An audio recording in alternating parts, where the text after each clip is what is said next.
Once upon a time, in a small village, there lived a miller who had 3 sons. When the miller passed away, he left his meager possessions to his sons, the mill to the eldest, a donkey to the middle son, and to the youngest, he left a cat. The youngest son, feeling quite disheartened, wondered what he could possibly do with a cat. To his surprise, the cat spoke. "Do not worry, master. Just get me a pair of boots and a hat, and you will see that you have not received an unfortunate inheritance." Intrigued and hopeful, the young man did as the cat requested. Once equipped with a fine pair of boots and a stylish hat, Puss in Boots set off on his first adventure. He caught a rabbit and took it to the king's palace. "A gift from my noble master, the Marquis of Carabas," announced Puss, presenting the rabbit. The king, delighted with the gift, accepted it graciously.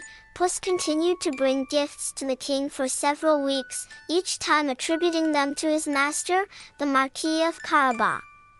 The king grew very interested in this mysterious Marquis and wished to meet him. One day, Puss learned that the king and his daughter, the beautiful princess, were to take a ride along the river. Puss quickly instructed his master to bathe in the river at a certain spot and then hid his clothes. As the king's carriage approached, Puss cried out, "Help! My master, the Marquis of Carabas, is drowning." The king, recognizing Puss, immediately ordered his guards to rescue the young man. Puss explained that thieves had stolen his master's clothes. The king, eager to meet the Marquis, offered him fine garments.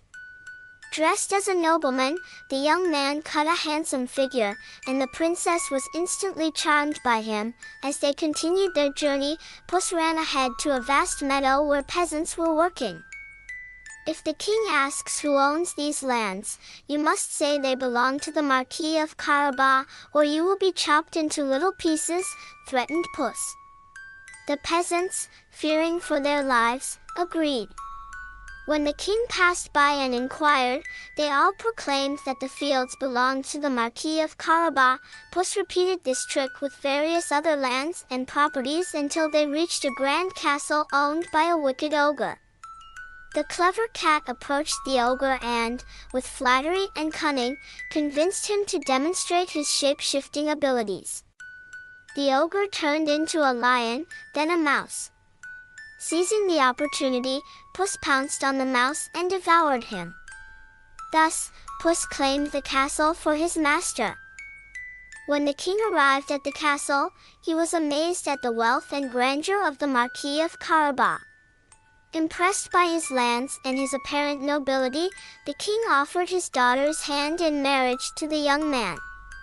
The miller's youngest son, now a marquis, married the princess, and they lived happily ever after. Puss in Boots became a lord, enjoying a comfortable life in the castle, never forgetting to use his wit and charm to serve his beloved master.